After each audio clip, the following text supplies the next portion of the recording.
Boa tarde a todos e todas. Estamos de volta com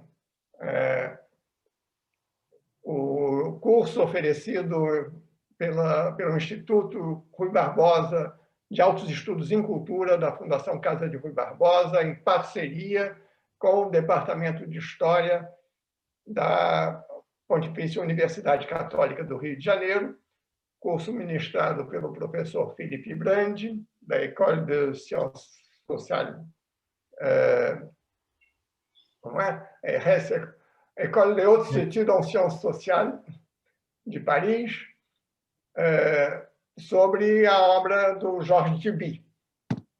Esta é a segunda sessão, de um total de 4, que teremos sempre às terças-feiras neste horário. E hoje a sessão será dedicada a discutir o conceito de sociedade feudal, conforme foi consagrado pela historiografia e conforme foi colocado em xeque, né, pelo Georges Duby. Só um rápido aviso, né? Na semana que vem nós começaremos mais um curso sobre, neste caso, a obra da Hannah Arendt, com a professora Ellen Spielmann, da Universidade de Tübingen, na Alemanha. Então, fiquem ligados, né, porque a nossa atividade é intensa.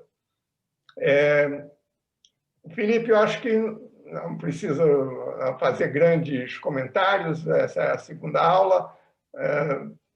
O público, quem não está acostumado ainda com o sistema, pode enviar as suas perguntas por escrito pelo chat ou bate-papo, no caso do meu computador, que está tudo em português, né?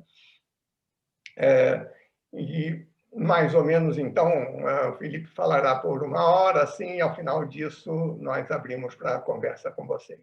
Felipe, mais uma vez, obrigado por estar aqui conosco, oferecendo esse curso, e eu lhe passo a palavra, então. Obrigado, Antônio, obrigado. Obrigado a você, obrigado a todos. Boa tarde a todos, né? Eu espero que vocês tenham passado bem a semana. Eu queria começar agradecendo vocês estarem aqui de novo, para a gente dar continuidade a essa apresentação, né? Esse conjunto, essa série de apresentações em torno da obra do Duby. Como eu falei no começo da apresentação, né, da semana passada, para quem não estava presente, né, esse seminário está organizado em torno de 4 temas, de 4 entradas na obra do Duby, que são 4 entradas completamente independentes uma da outra. São 4 entradas na obra que eu não escolhi, porque elas seriam o que eu jogaria como os temas mais importantes da obra do Duby, ou os temas mais cômodos para um curso de introdução ao Duby. Na verdade, não é nada disso. Esses 4 temas, eles também não são o tema central da minha tese, e eu escolhi porque me pareceram que eles davam a oportunidade da gente tentar lançar um novo olhar, né, sobre essa produção do Duby, e porque me pareceram justamente convidativos, né, a uma releitura da sua obra diferente, talvez. São 4 temas que me pareceram também poder ser sistematizados mais resumidamente nesse tempo, né, de mais ou menos 1 hora de exposição. E são 4 temas que eu vejo um pouco como se fosse uma espécie de zoom na obra. Um pouco como se a cada semana a gente tentasse fazer um zoom num detalhe bem pequeno, bem preciso de um quadro enorme, né, de um afresco. Um zoom onde a gente fosse incapaz de ter uma visão do conjunto, mas para que a gente pudesse melhor se concentrar sobre um único detalhe. Hoje, um pequeno detalhe, não sei, de um rosto, um lóbulo de orelha. Na semana que vem, um detalhe de um colarinho de renda, como o Lévi-Strauss, né, que naquele Pensamento Selvagem, ele faz para explicar o que ele entende como modelo reduzido, ele faz um foco no colarinho de renda de um quadro do Clouet. Então, ao invés de tentar uma imagem completa, né, de um quadro inteiro, que seria a obra do Duby, a minha proposta seria aqui que a gente tentasse fixar, cada semana, num pequeno detalhe, ainda que minúsculo. um lóbulo de orelha um dia, na semana seguinte um colarinho de renda, na semana depois, na semana seguinte ainda, uma cor, uma pincelada. 4 detalhes que não nos permitem ter uma visão de conjunto, que não tem também relação entre si, uns com os outros, mas que eu acho que deve nos interessar em si mesmos. Na semana passada, a conversa ela girou em torno de 2 programas de história cultural francesa, né? Do final dos anos 30 e do final dos anos 60. Programas de história cultural que me pareciam ter saído um pouco, né? Ter se perdido, ter saído da memória historiográfica, e que não estão relacionados com a história cultural dos anos 80, que nos é mais familiar. Eu falei de 2 programas, né? O do Henri Marrou e o do Georges Duby. Eu falei um pouco do sentimento de ameaça da ideia de cultura pela nova modernidade do século XX. Eu ainda falei também um pouco das transformações culturais dos anos 60 e também dos anos 70, e são transformações culturais que, a meu ver, afetaram a própria inteligência da noção de cultura e que, talvez, de algum modo, acabaram modelando, pouco a pouco, esses diferentes programas franceses de história cultural. Na verdade, eu acho que, assim, me detendo em 3 contextos, né, na semana passada, o que eu tentei foi apresentar um pequeno esboço do que poderia ser uma história cultural da história cultural na França, tentando mostrar como esses diferentes contextos ressignificam o nosso léxico e como é que eles ressignificam também valores. Já hoje, o que eu gostaria de fazer é algo bem diferente. Eu acho que se na semana passada eu tomei o Duby, né, como um pretexto para falar das histórias culturais e da ideia de cultura, eu queria fazer o inverso hoje. Eu queria que a gente entrasse no núcleo, no ponto que eu acho que é certamente central da obra do Duby, o ponto em torno do qual giram as suas dezenas de livros.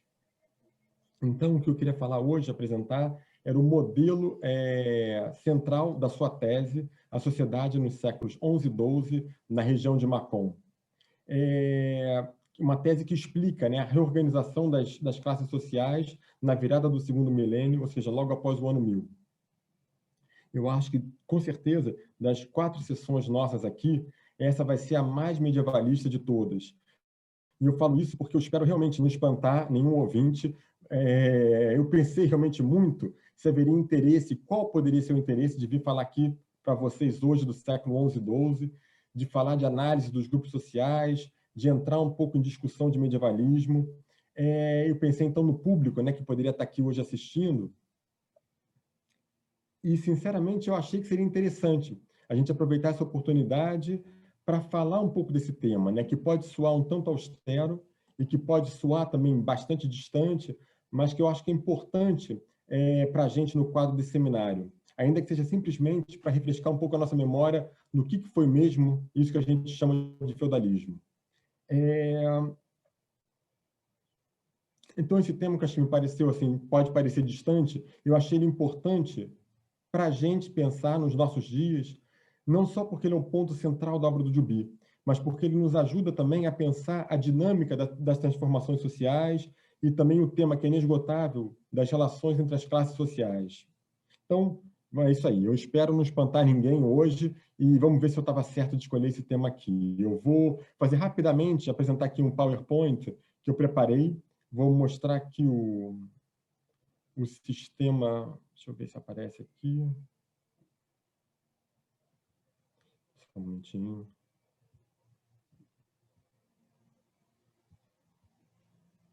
Deixa eu ver se eu consigo colocá-lo.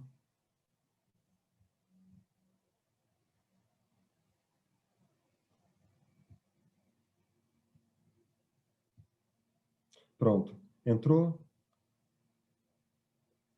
Está todo mundo vendo? Ótimo. Então, vou colocar aqui naquele esquema de isso. Então, olha, o esquema de apresentação de hoje vai ser o seguinte: eu vou, num primeiro momento, me centrar no modelo do Georges Duby, né, que é a instauração da senhoria banal e as origens da cavalaria na sua tese e depois na sua obra. E, no segundo momento, eu vou fazer mais uma abordagem de história das ideias, né, como na semana passada, e falar um pouco da dualidade feudalité feudalismo, que no pensamento francês, que nós, em português, nós não temos essa nuance, né, essas duas palavras, e tentar ver um pouco a obra do Duby frente a essa noção, né, de feudalité. Eu vou começar, então, pelo modelo da sua tese, que foi defendida em 52 e publicada em 53, e o título dela, eu já falei, mas vale repetir, é A Sociedade nos séculos XI e XII, na região de Mâcon. Foi uma tese dirigida pelo professor Charles de Montperrin. Charles de Montperrin, para quem não lembra, ele é o medievalista, colega do Marc Bloch na Universidade de Estrasburgo, e ele é o outro medievalista ligado à Fundação dos Annales, né? A tese do Duby, como ele mesmo admite, é o pilar de toda a sua obra ulterior. Ela é o fruto de uma longa pesquisa que foi levada a cabo ao longo de 7 anos seguidos, em condições difíceis durante a guerra, entre 44 e 52. Ela é um excelente exemplo do que é, ou então do que foi, a história social francesa em meados do século. E ainda que centrada na região de Mâcon, ela vai acabar se tornando uma referência incontornável ao longo de meio século de estudos sobre a Idade Média na França. Na França, na verdade, e fora da França, marcando pelo menos 2 gerações de medievalistas. Já na sua defesa, os membros da banca, que eram o Robert Fautier, o Eduardo Perrois, o Pierre Petot, o Jean Deniot, que tinha sido professor do Duby em Lyon, e o orientador, né, o Charles de Montperrin, eles não vão parar de elogiar, as atas da defesa são bem interessantes, eles não param de elogiar a grande originalidade e independência de pensamento da tese. O que a banca também vai elogiar, além da qualidade literária, né, do texto, eu acho que alguns membros da banca, não lembro mais quem, vai dizer que o Duby é um escritor nato e que a sua tese era, ao mesmo tempo, uma obra intelectual e uma obra de arte. O que eles também vão elogiar é o sentido de vida, o gosto pelo concreto, né, que dá a sensação de se estar em contato direto com a existência cotidiana dos camponeses e dos nobres. Quando ela foi publicada no ano seguinte, em 53, todo um conjunto de autores, de medievalistas franceses, vão resenhá-la e um debate vai se formar imediatamente. Entre as críticas famosas que a tese do Duby vai receber, está, por exemplo, o uso excessivo da noção de classe, que aos ouvidos dos medievalistas, no começo dos anos 50, soava demasiado sociológico, ou então, talvez, perigosamente próximo do marxismo. Outra crítica foi a ótica laica que o Duby adotou, porque, de fato, a sociedade de Mâcon, dos séculos XI e XII, que ele descreve, é exclusivamente a sociedade laica. E o mais estranho é que, para ele descrever essa sociedade laica, o Duby ele se serviu só de fontes religiosas, os cartulários da abadia de Cluny. Tanto a banca quanto os primeiros leitores vão contestar, vão voltar a esse ponto muitas vezes, né? Contestando esse uso de fontes religiosas por uma tese que deixa de lado os religiosos para estudar somente os laicos.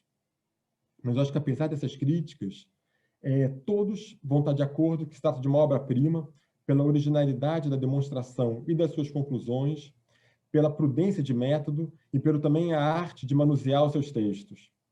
Assim que ela foi publicada, os primeiros resenhistas já declaravam que ela se tratava de um clássico da história social, e eu cito isso. E o próprio Charles de Montperrin, né, o orientador, ele declara durante a defesa que ele vai, a partir daí, modificar as suas aulas de modo a incluir a contribuição do Duby. Eu não tenho como entrar em detalhes, né, da tese, que é uma tese bem longa, daquelas teses antigas, mas acho que também os detalhes não são importantes para nós aqui. O que é mais importante é a gente tentar apresentar um pouco o modelo central dessa tese, né? Eu acho que, compreendendo esse modelo, a gente consegue ver como funcionam os livros do Duby. Vamos lá. A peça essencial desse modelo reside no advento de um novo sistema de dominação que vai suceder, por volta do ano 1000, ao desmoronamento do Estado carolíngio. Esse novo sistema tem como pivô um organismo complexo, a senhoria. Mas uma senhoria de um tipo particular, uma senhoria nova que surge e se impõe nesse momento. Uma senhoria que está fundada não na posse de terras, mas no ban, isso é, no exercício privado da justiça. O que é o ban? O ban é a autoridade do senhor sobre os seus súditos. É o poder do senhor de coagir, de condenar e de punir dentro do seu território, dentro do território onde ele exerce, né, sua autoridade. A gente, em português, a gente não tem um equivalente de ban. A gente usa como substantivo banalidades e a gente tem o adjetivo banal, né, para dizer senhoria banal. Mas em francês, a gente, ainda hoje, encontra o termo ban, por exemplo, na palavra banlieue, que é o termo que é usado para designar como é que eu vou dizer, as aglomerações em torno das grandes cidades na França. A gente se fala, então, sei lá, a banlieue de Paris, as periferias, né, os subúrbios. Banlieue é a ban mais a légua. E, na verdade, significa um território de mais ou menos uma légua sobre o qual se exerce o ban. Ele é um distrito, para usar outra palavra que também tem um sentido de coerção, ele é um distrito de mais ou menos uma légua. Esse exercício privado da justiça, esse exercício do ban, é o efeito do enfraquecimento da presença do Estado em certos territórios.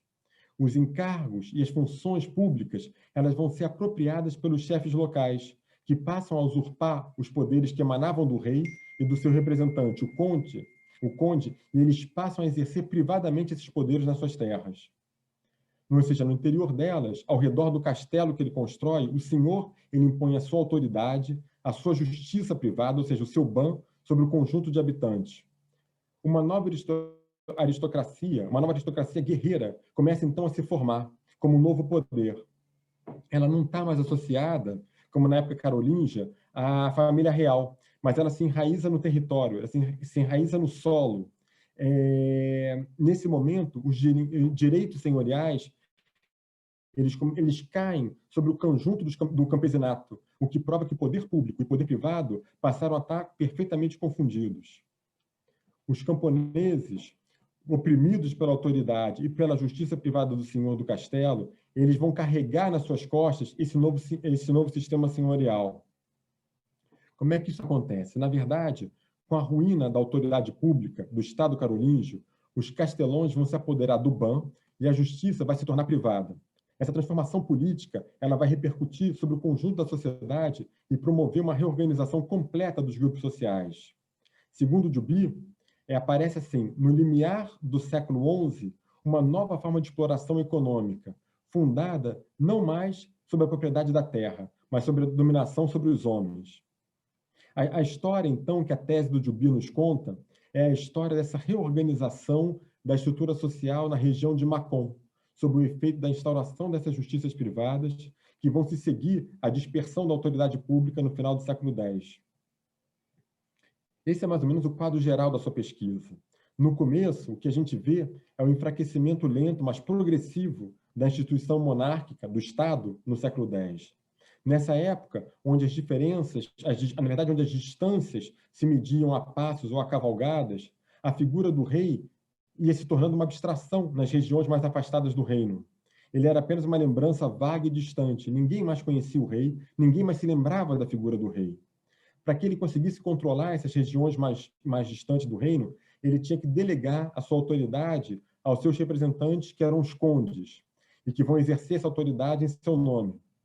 O que acontece é que, à medida em que a figura do rei vai se tornando mais e mais distante, os condes passam a usurpar os direitos da autoridade régia e a manter a justiça nas suas mãos, através dos seus agentes locais, que são os senhores locais, que executam a justiça.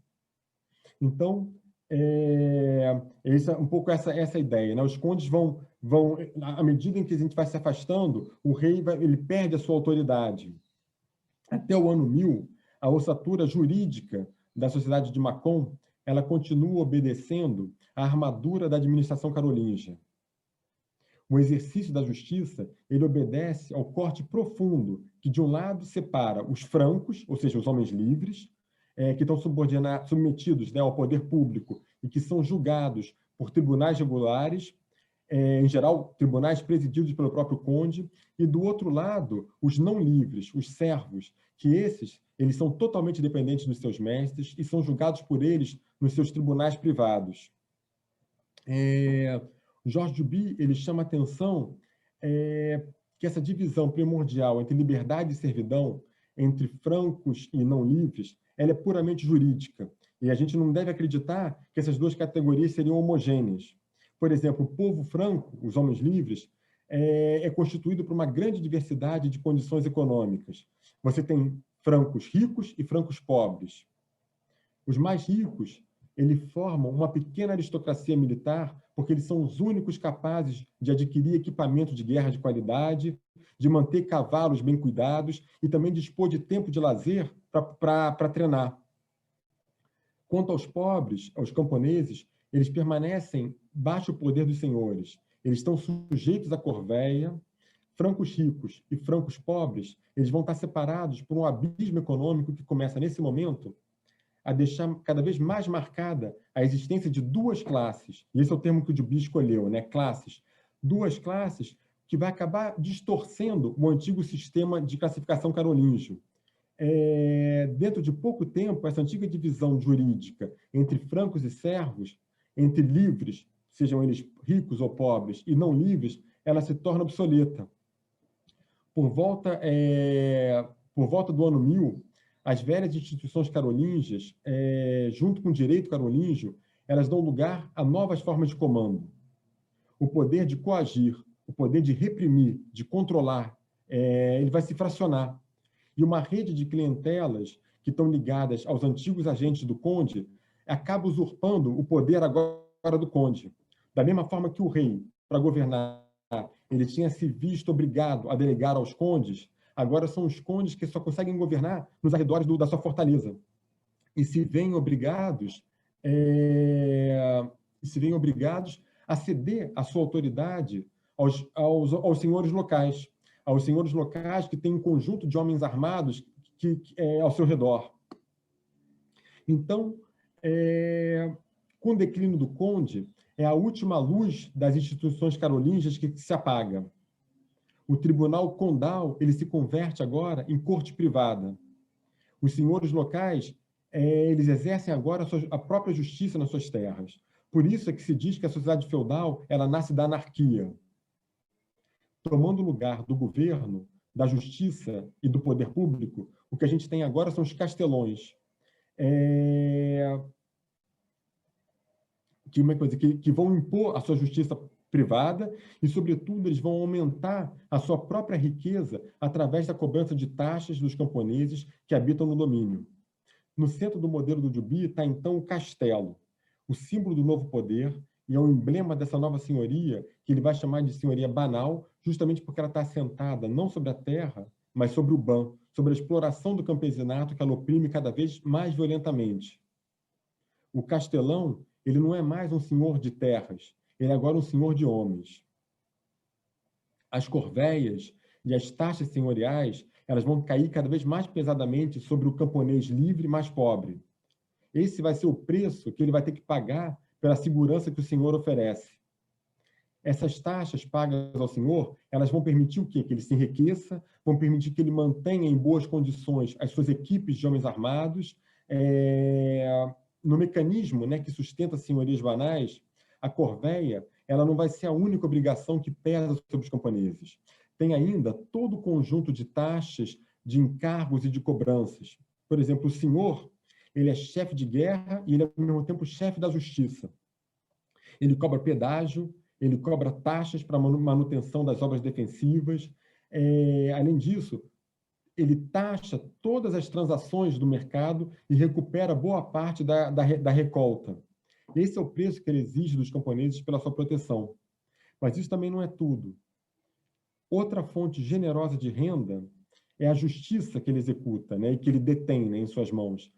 Basta que uma rixa ocorra, basta que alguém roube alguns morangos ou que algum caso de adultério seja surpreendido para que o senhor, chefe de justiça, receba mais dinheiro do que recebe em um ano uma senhoria fundiária. Isso é impressionante. Esse novo regime, que nasce justamente da anarquia, que se segue ao desmoronamento do Estado carolíngio, ele vai exacerbar a distância que separa os francos mais ricos, reunidos em torno de um estilo de vida e do exercício da função militar, e o camponês livre, mais pobre, e que se vê ele obrigado a abrir mão, abrir mão da sua independência. Ele vai colocar a sua pessoa, a sua família, a sua terra sob o domínio de um senhor. Assim, a história que o Jubi nos conta é da instauração dessa cisão abrupta entre duas categorias que vão se definindo pelas extremidades alta e baixa do corpo social e do abismo que vai sendo criado entre eles.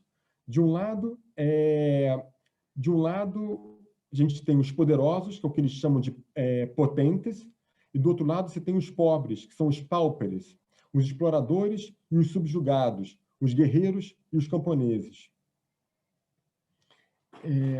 Após o ano 1000, o antigo sistema de classificação do direito público, que opunha justamente francos e servos, ele já caiu em desuso. Aos olhos dos contemporâneos, muito mais presente é essa cisão que agora reparte os homens em função do poder e da riqueza. O advento dessa nova senhoria, ela promove nas extremidades, né, da escala social a melhoria da camada superior dos francos, mas ela degrada sensivelmente a condição dos camponeses livres, intensificando a sua sujeição ao ponto que eles vão se aproximar dos servos e vão ser confundidos numa mesma categoria.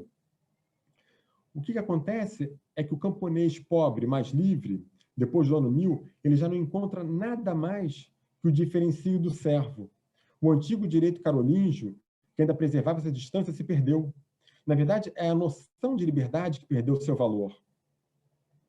Os camponeses, eles são agora julgados pelos mesmos tribunais privados que os servos. Eles estão submetidos à corveia e às mesmas exações senhoriais. Os seus crimes, eles são severamente castigados, ou seja, que os camponeses e servos, eles são em comum os sujeitos da senhoria. A função deles é a mesma, trabalhar os campos, produzir para sustentar os senhores. Enquanto que desaparece a distinção entre camponês livre e o servo, a gente vê que na outra extremidade do espectro social, a antiga nobreza, a nobilitas, e as camadas inferiores dos seus servidores armados tendem agora a se reunir, mas dessa vez numa posição comum ascendente. E esse encontro entre as duas camadas da elite laica, ele se explica pelo prestígio crescente da função guerreira, porque essa função de coerção pelas armas, que é por ela que os senhores garantem o seu poder, e é por ela que eles instauram a ordem, né, dentro do seu território. Formado de pequenos nobres, a camada desses servidores armados que se dedicam ao combate para servir ao Senhor, ela vai ascender socialmente. No sistema de valores do século XI, a figura dos cavaleiros, ela começa então a cristalizar um ideal. Eles passam a encarnar um modelo social, né? Mas quem são esses cavaleiros? Em geral, são os servidores jovens, da baixa nobreza, mas que são hábeis no manuseio das armas e também no combate equestre. O Jubi, ele afirma que o poder, ele afirma que ele pode datar com precisão do ano 971 o momento em que um termo novo vai aparecer nos cartolários da região de Macon, para designar justamente essa nova categoria social. Esse termo é o termo miles, com plural milites, e ele traduz em latim a palavra cavaleiro. Os cavaleiros, os servidores armados, né, eles constituem o que na linguagem da época se chama a milícia, ou seja, a cavalaria. Milícia, porque vem do verbo militare, que significa servir. E aí, quando a gente fala de serviço militar, a gente percebe que é uma expressão redundante, porque militar, a milícia, já significa serviço. Essa ideia de serviço, na verdade, eu acho que ela é importante. Ela se apoia, na verdade, no pensamento dos intelectuais carolíngios, para quem havia duas formas diferentes de militare. Isso é, de servir a Deus e de cooperar para o bem público, pelas armas e pelas preces.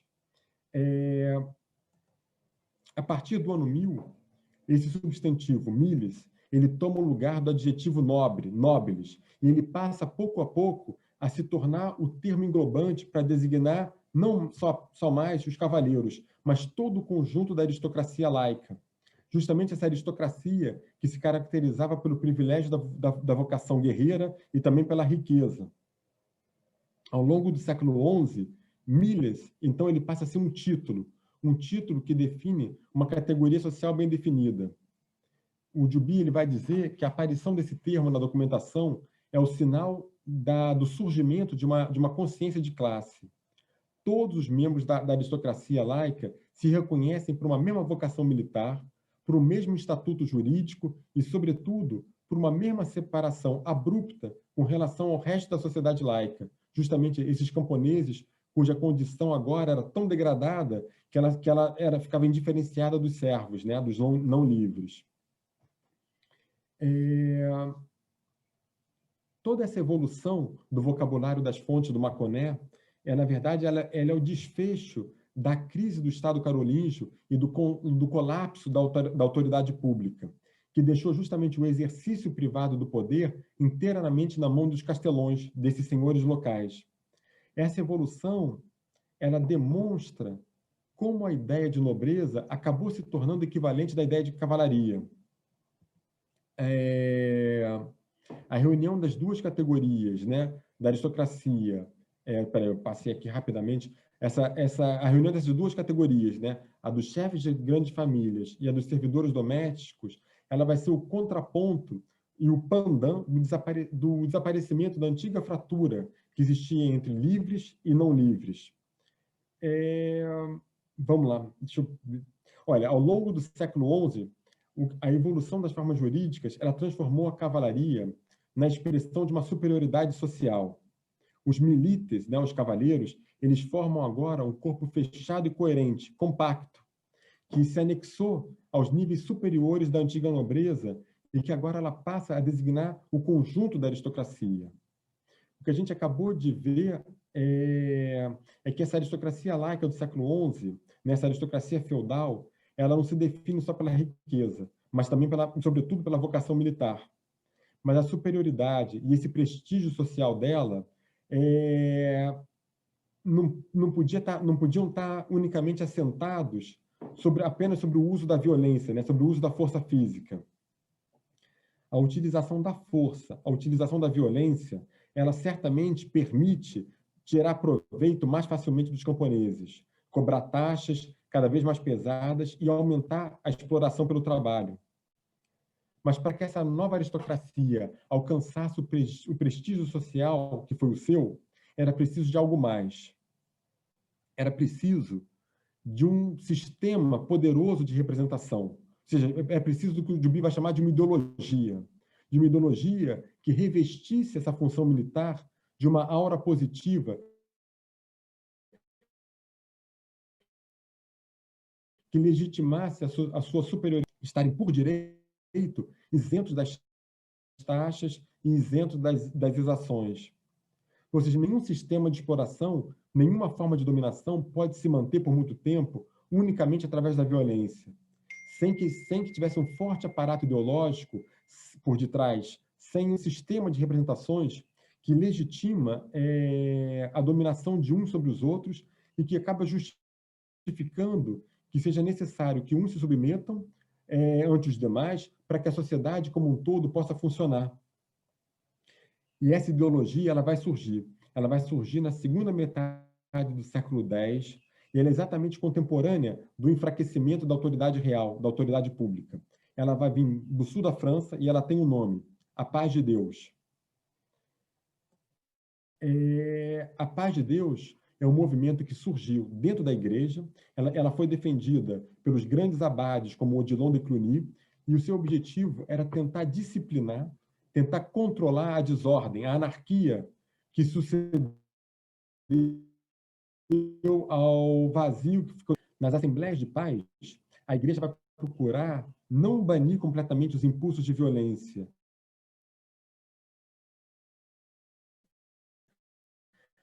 mas fixá-los. A igreja ela vai tentar colocar um freio nos abusos dos cavaleiros. Ela vai tentar limitar a violência, estipulando espaços e durações de trégua, onde é estritamente proibido se servir da violência sob pena de excomunhão. Só para dar um exemplo, um preceito importante da Paz de Deus é justamente não poder combater, não poder tocar em armas no domingo, que é o dia do Senhor. E a gente vai ver na semana que vem, quando a gente falar da Batalha de Bouvines, que essa batalha que opôs o rei da França, contra a coalizão do imperador germânico, o rei da Inglaterra e o conde de Flandres, teve lugar justamente num domingo. Mas aí eu deixo para a semana que vem. Outros preceitos, né, da paz de Deus. Uma trégua que depois foi estendida de domingo a quinta-feira. Então, quinta, sexta, sábado e domingo. Outra coisa também era a proteção dos bens da igreja. E se delimitou um espaço sagrado, inviolável, de 30 passos ao redor dos templos, né, ao redor das igrejas. E, em seguida, o outro ponto era a proteção da população indefesa, né, da sociedade cristã. Ainda que com o objetivo justamente de frear a violência dos senhores da guerra, os concílios da paz de Deus, eles vão acabar, na verdade, contribuindo para promover socialmente a cavalaria e para acentuar ainda mais o distanciamento entre ela e as camadas dos camponeses livres mais pobres. Como? Primeiramente, a paz de Deus ela vai proibir o porte de armas por qualquer pessoa que não pertence à milícia, isso é, que não seja membro da aristocracia militar.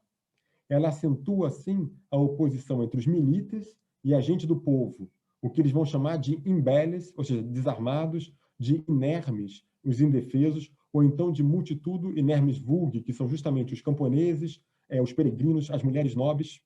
Em segundo lugar, a paz de Deus ela vai construir todo um código de conduta, um código moral para a cavalaria, que vai conferir a ela uma vocação justiceira, a missão de proteção dos cristãos indefesos. De modo que a cavalaria ela acaba passando a ser uma ordem, investida da missão justamente de proteger o conjunto da sociedade cristã. Está aí a nobreza da sua função. Todas as vantagens sociais, que ela seja isenta das taxas e que ela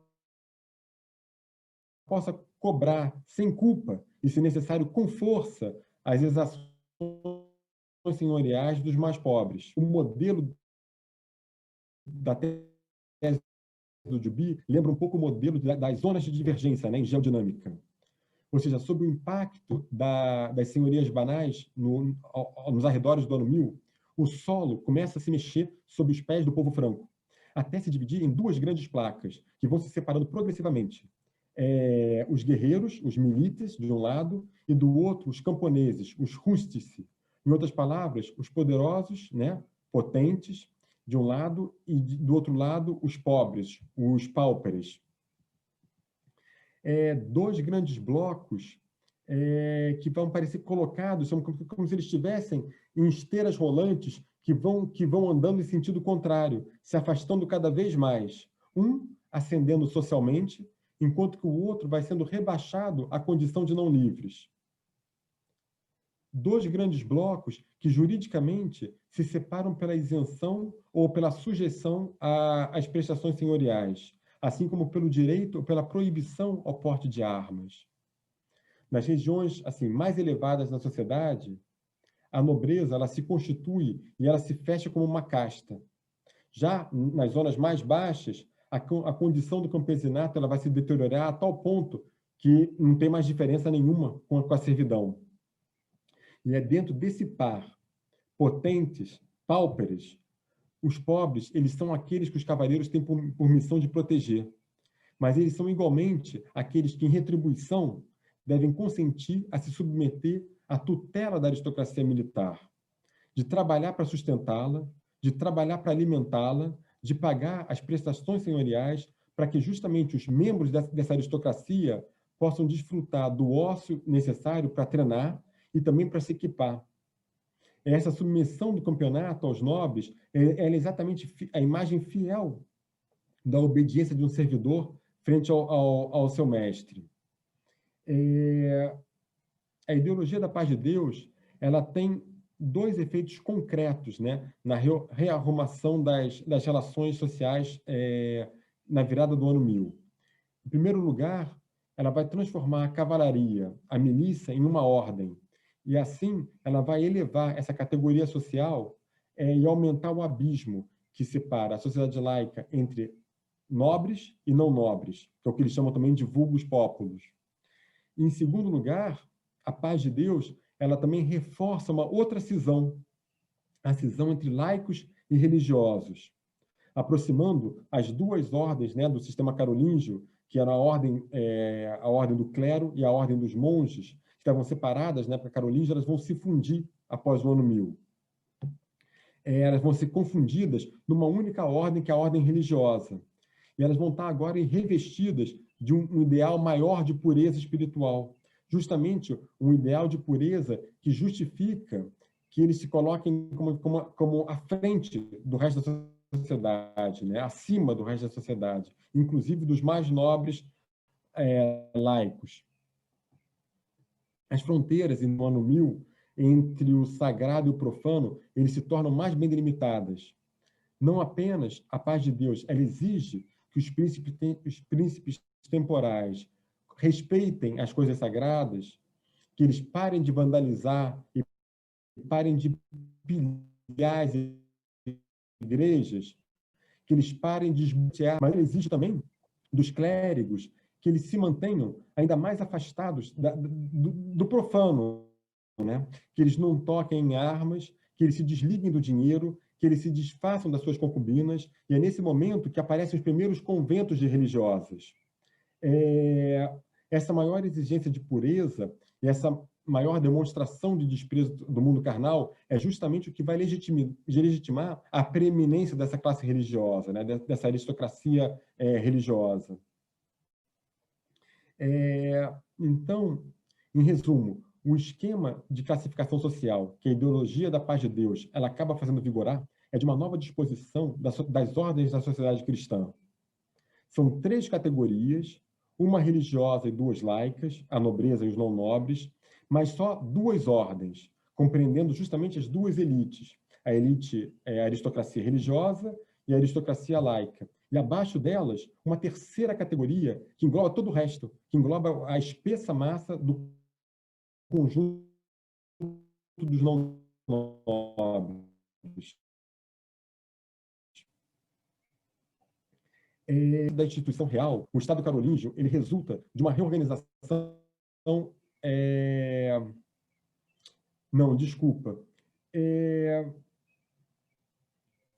Como é que eu vou dizer? O que acontece é que, com o colapso, né, do Estado carolíngio, toda a sociedade ela vai se reorganizar, né? E essa mudança é justamente essa transformação, né, dos grupos sociais que vai receber o nome de feudalismo, em francês, feudalité. Eu vou aqui falar sempre de feudalité, porque em português a gente não tem, né? A gente não tem o equivalente de feudalidade. A gente usa feudalismo para dizer, ao mesmo tempo, feudalité e feudalismo, né? Que os franceses eles distinguem. Então, eu vou falar agora só de feudalité, porque justamente a minha vontade é de querer chegar mais adiante a tentar explicar um pouco essa diferença entre feudalité e feudalismo no pensamento francês e como é que ele vai ser traduzido na obra do Duby. Então, eu peço desculpas de não usar o feudalismo português, mas essa nuance eu acho que ela é importante. Ao longo do século XX, a feudalité era o campo central dos estudos medievais. Ele concentrava todo um conjunto de debates bem técnicos de história do direito e também de história da filosofia política sobre a formação da nobreza do antigo regime. No final do século XIX e no começo do século XX, esse é um território que é dominado pelos juristas, pelos historiadores do direito e que adoram discutir sem fim as questões que são relativas ao feudo, ao estatuto das pessoas e à origem do direito público francês. Então, como categoria de análise, essa noção francesa de feudalité, ela tem uma história tumultuosa, que é carregada de controvérsias.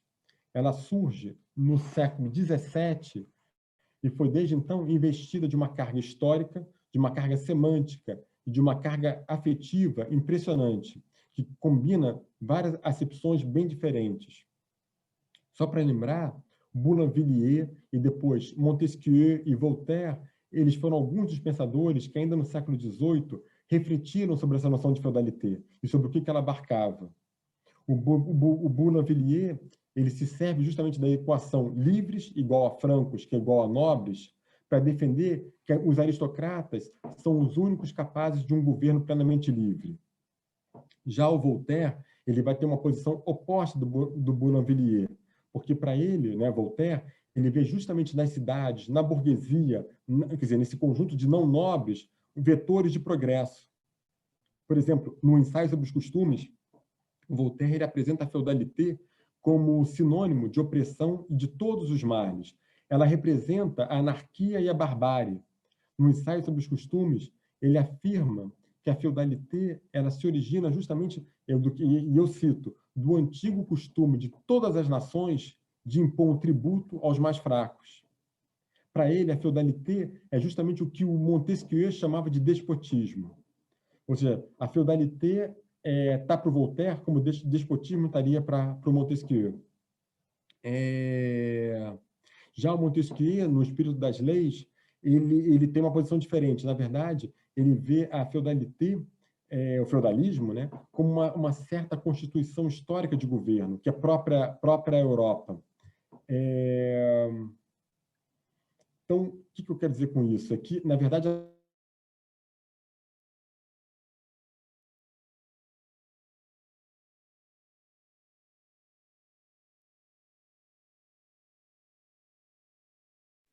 ficou congelado, né? Congelou.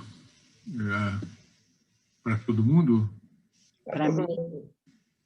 Sim, para mim também. Tá, Talvez então ele vamos esperar um pouquinho. talvez ele tenha que mandar uma mensagem para ele, talvez. Estou mandando.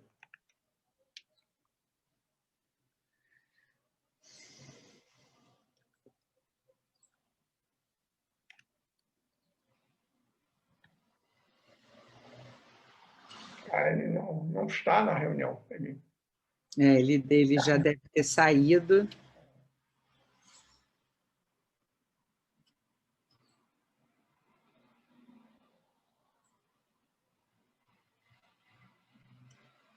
Está tentando entrar de novo. Ainda não.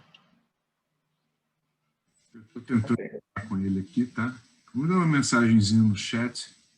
Eu mandei, mas não foi porque... Esperar um pouquinho. Não é para ele, não, para o público esperar um pouquinho. Eu tentei mandar Marcelo, mas não está indo porque ele não está na... No WhatsApp. Não, ele não está no... Não, eu sei, mas eu digo mandar pelo WhatsApp. Marcelo deve estar tentando.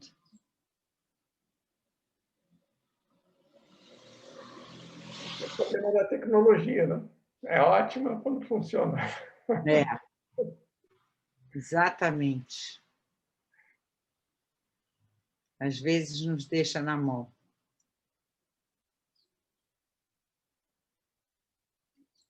Quando o vidro elétrico não sobe e você não tem mais a manivela para subi-lo. Sugiro que a gente espere um pouquinho, porque, de fato, nem o WhatsApp dele está recebendo. Então, deve ter caído a rede lá. Com certeza. Vamos aguardar um pouquinho.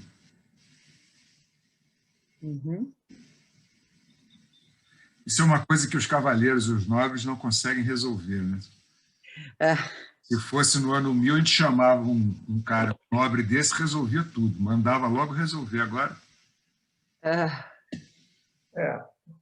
Resolvia cortando algumas cabeças, né? Bom, mas resolvia, né? Agora você corta as cabeças e nada se resolve. Vamos mesmo aguardar um pouquinho. Eu estava lendo, por razão de um outro trabalho que eu estou desenvolvendo, um livro do Octavio Paz, que defende que a noção de amor romântico na cultura ocidental ela se origina no século XI, XII, no sul da França, com os trovadores, né? Com a chamada poesia provençal. Né? E ele fala um pouco daquela sociedade, enfim, muito afluente, né? Muito rica, né? Mas também semi-independente, enfim, ela tinha a questão das vassalagens, mas os caras, enfim, um pouco esse esquema que o Filipe está desenvolvendo aqui, né? O cara era senhor das terras, né? Mas só que o Octávio Paz fala daquela sociedade como uma coisa assim admirável, né? De produção de cultura e tal. Qual é o livro, Herculano, do Otávio Paz? É o do... Chama-se A Chama Dupla. A Chama Dupla, é lindo. É muito bonito. É uma boa referência.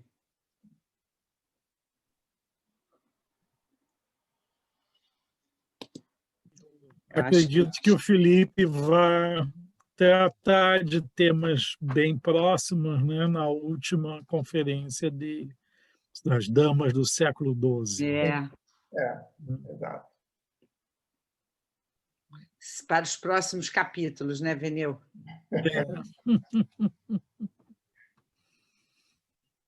Afinal de contas, disso se tratava, dessas damas mesmo, que elas próprias entraram no domínio da arte poética e as canções de amigo.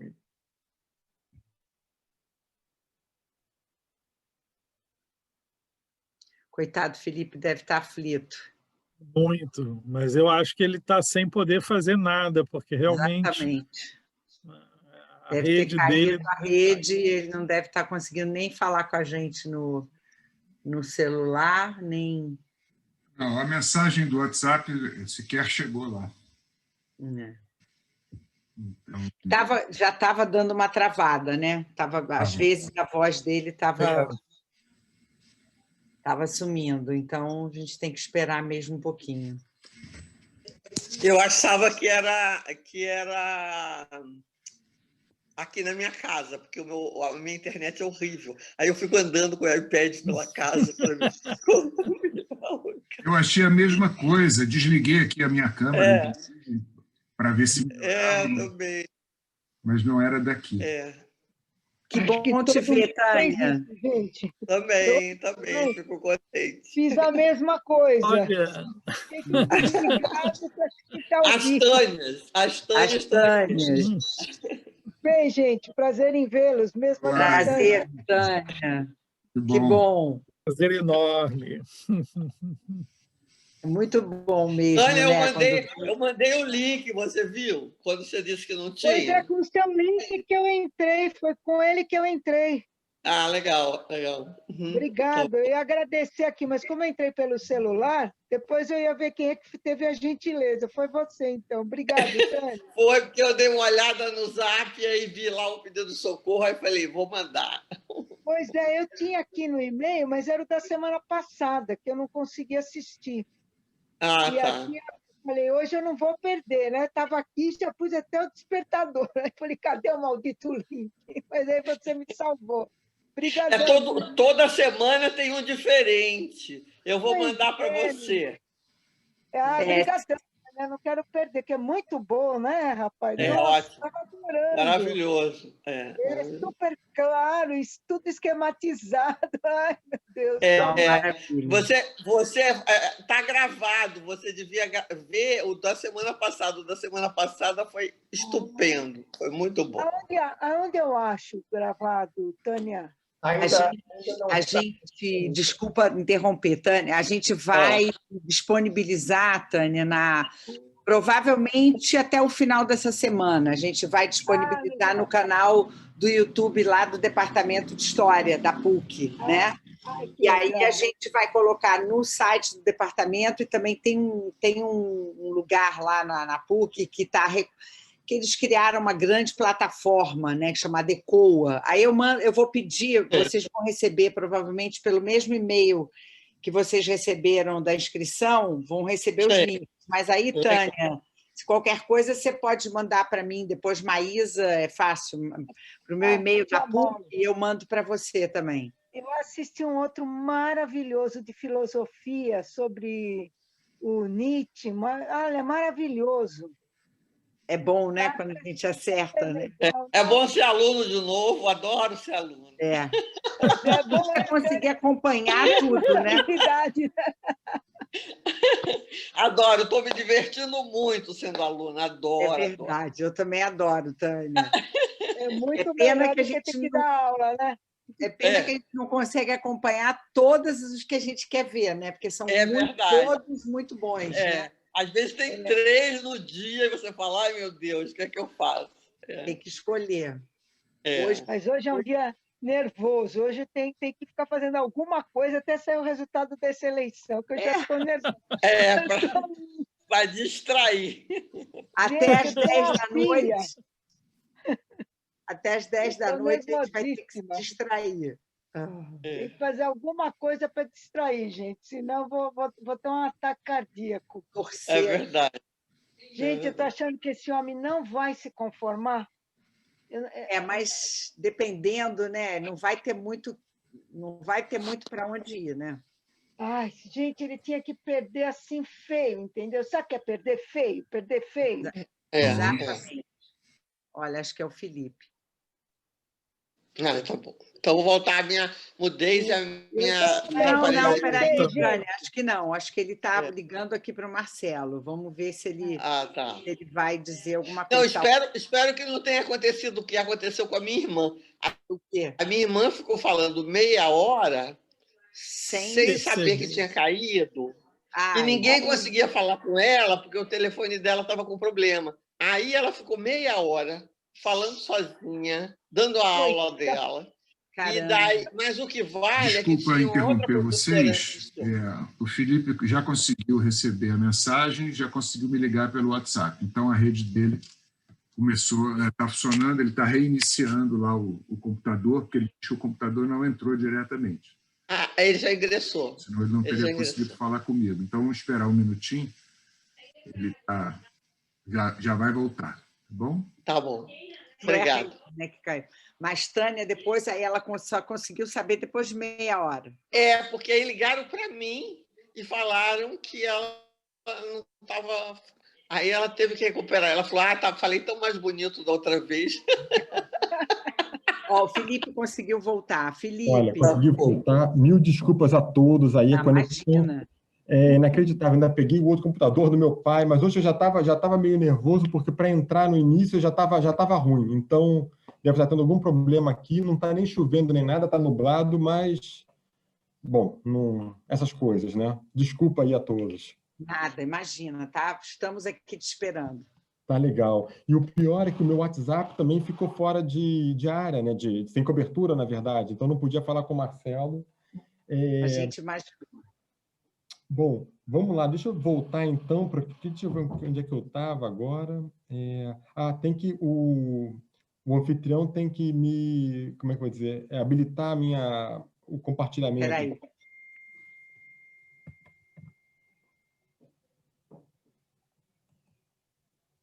Foi, Marcelo? Você botou?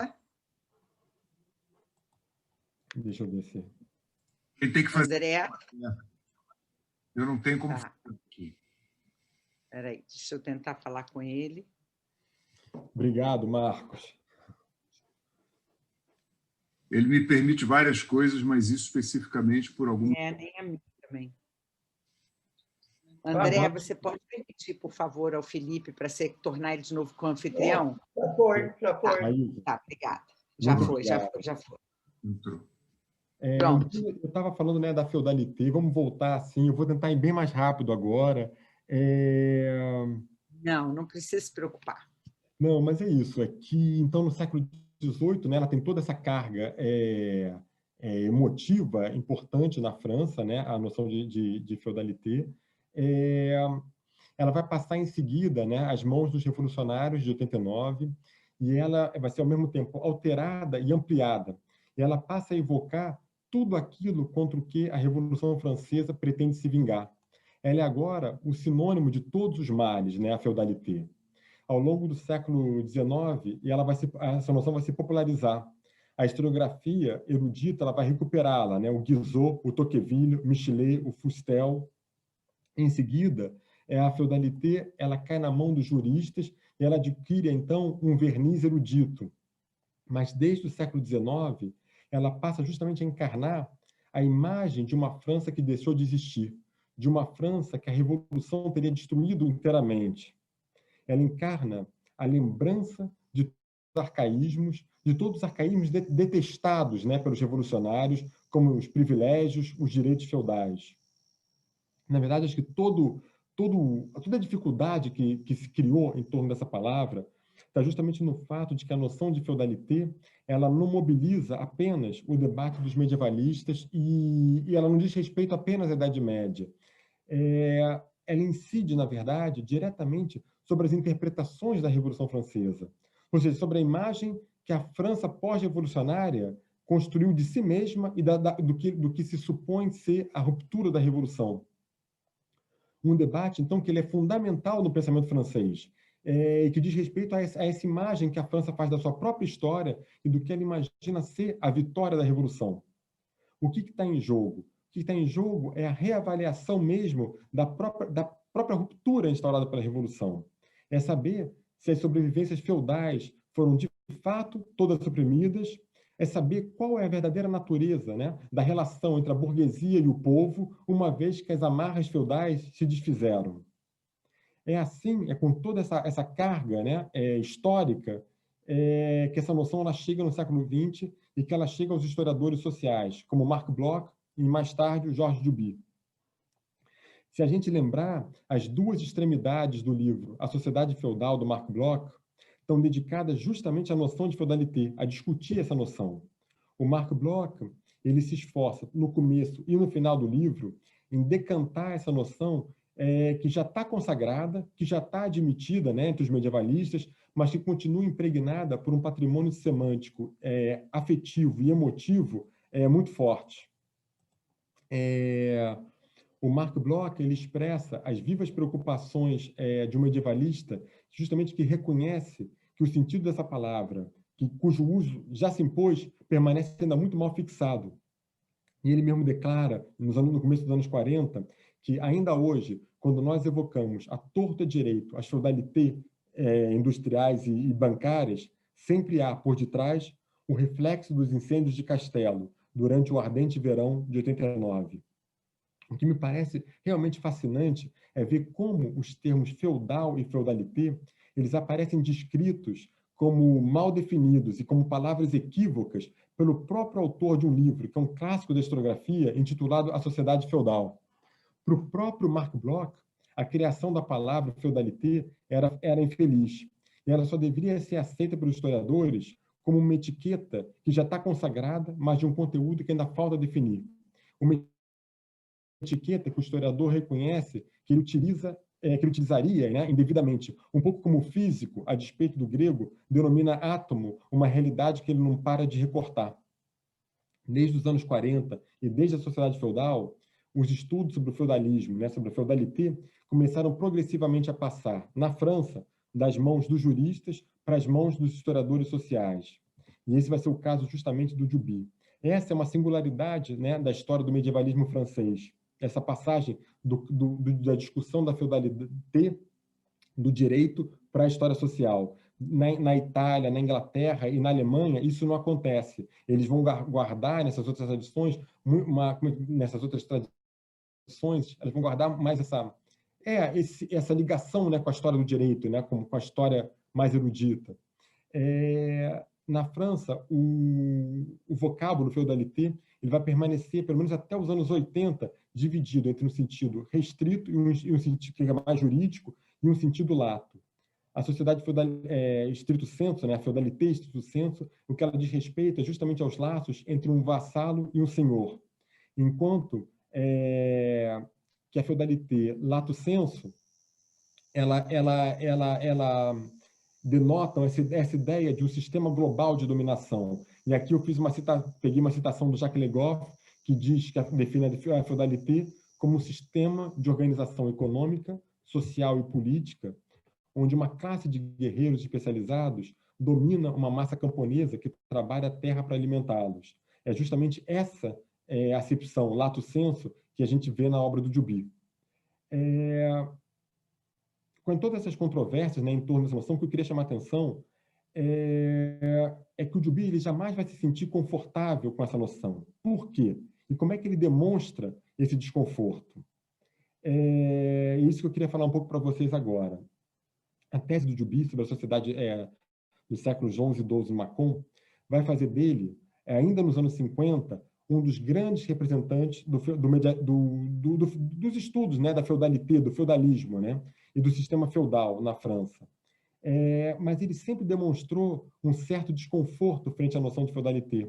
E, inclusive, um desconforto também frente ao uso do adjetivo feudal. Ao longo de toda a sua obra, a palavra feudalité ela aparece, muitas vezes, frequentemente, entre aspas, ela e o adjetivo feudal, entre aspas. Ou então ele costuma explicitar o que essas noções têm de arbitrário e de convencional. Ele diz aquilo que chamamos de feudalité, uma sociedade que chamamos feudal, a sociedade comumente feudal, sempre assim, tentando chamar atenção para o que é de convencional, né, nessas duas categorias. O que é interessante quando a gente analisa a obra do Duby é que há uma distinção muito clara entre escritos direcionados para o grande público e escritos que são publicados em revistas especializadas, né, como Zanal ou Revue Historique. Para o grande público, ele usa o termo feudalité como um termo normal, bem admitido. Enquanto que, quando ele fala para os seus pares, ele tende justamente a nuançar a validade da noção, através das aspas, justamente. Mas por quê? Vamos lá. Por que ele coloca, entre aspas, né, feudal e feudalité, que são termos consagrados? O que ele procura com isso? Será que ele procura deixar transparecer que o termo não se ajusta muito bem à realidade que está sendo descrita? Será que ele procura, através das aspas, marcar que o termo é um termo tomado de empréstimo, mas que tem um sentido apenas aproximativo? As aspas, elas são interessantes porque elas têm essa qualidade, né, polivalente, né? Elas são signo de distância metalinguística e elas são utilizadas para indicar uma mudança de registro da voz, para indicar também uma ambiguidade da palavra, para assinalar que a palavra é tomada de empréstimo, ou então para deixar passar uma certa ironia. As aspas, elas constituem, de alguma forma, um comentário tácito, né, do escritor, um cuidado que ele demonstra de se distanciar um pouco da palavra que ele está utilizando. Eu acho que é precisamente esse desconforto que transparece no uso das aspas quando ele fala da feudalité e quando ele usa o adjetivo feudal. Desconforto que justamente eu acho que vai levá-lo, no momento mais avançado da sua obra, em 78, a escolher deliberadamente não o termo feudalité, mas o termo feudalismo para um título de um dos seus livros mais importantes, que é justamente As Três Ordens ou o Imaginário do Feudalismo. Feudalité ou feudalismo? Esses dois termos que a gente traduz por feudalismo, eles marcam em francês uma dualidade terminológica que é significativa e que separa os autores que vão ser adeptos da noção de feudalité e os autores que são adeptos da noção de feudalismo. De um lado, a escolha dos termos pode atestar uma adesão ou uma recusa das teses do Marx, mas, sobretudo, o principal é que os historiadores que servem de feudalismo são aqueles justamente que preferem tem essa inteligência lato sensu da feudalité, enquanto que os que usam feudalité são aqueles que privilegiam uma abordagem mais jurídica, mais institucional, dos laços vassálicos, da concessão do feudo, ou então do ritual da consagração dos cavaleiros. O que é complicado é que entre 72 e 78, o Duby vai decidir não falar apenas de feudalité, mas de utilizar também feudalismo, e utilizar essas duas noções nos mesmos livros, sem explicar por que ele utiliza aqui uma e por que ele utiliza ali outra. Esse ponto ele é bastante sutil. mas, na verdade, ele é tão sutil que ele já confundiu no passado vários tradutores dos seus livros. Porque a noção francesa de feudalité, ela não é traduzível em outras línguas europeias. E ela só tem equivalente nas línguas românicas a noção de feudalismo, justamente, que é diferente em francês. A confusão dos tradutores é grande e acho que uma boa parte da sutileza do uso, né, terminológico do Duby acaba se perdendo. Só para dar um exemplo, eu vou dar um exemplo dessa passagem do Guerreiros e Camponeses e das suas traduções em italiano, em espanhol, em português e em inglês. O Duby, o que ele diz é o seguinte: a utilização da palavra feudalismo, adotada pelos historiadores marxistas para definir uma das fases principais da evolução social e econômica, ela se justifica pelo papel do feudalismo, feudalité, no sentido mais lato, recobrindo o exercício do poder na Europa Ocidental a partir do primeiro milênio, na organização de novas relações entre as forças produtivas e aqueles que delas tiram proveito. Essa passagem ela é interessante por várias razões. A gente percebe que todas as traduções de feudalité se tornaram feudalismo, em português e em espanhol, feudalésimo, em italiano, feudalismo, em inglês. Mas essas são as mesmas palavras, são exatamente a mesma expressão utilizada para traduzir a mesma passagem quando o Duby fala de feudalismo. De modo que nem em português, nem em espanhol, nem em inglês, o leitor não tem como saber quando o Duby se refere a feudalité ou a feudalismo. Na frase seguinte, a gente não sabe se ele está falando de feudalité ou de feudalismo, quando a gente lê nessas traduções. Só o tradutor italiano foi um pouco mais criativo, e ele utiliza feudalésimo para feudalismo e regime feudale para feudalité. Eu observaria numa coisa, mas é só um parêntese. Se a gente colocando assim lado a lado todas essas traduções, a gente descobre claramente que a tradução portuguesa foi feita não a partir do original francês, mas da tradução inglesa. A sintaxe, os parênteses, as vírgulas, as aspas, que não existem no francês, mas só no inglês, estão reproduzidas tal qual na tradução da estampa, né, na tradução portuguesa. Mas essa passagem, eu escolhi ela para aqui porque ela é importante também, porque ela marca a primeira vez em que o Duby passa de uma noção, né, de feudalité a feudalismo, e ainda mais declarando que ele pretende aproximar essas duas acepções, porque ele acredita que o seu modelo se adequa à visão marxista. A senhoria banal que surge nos arredores do ano 1000, ela instaura um novo modo de produção, o modo de produção que ele vai chamar de senhorial.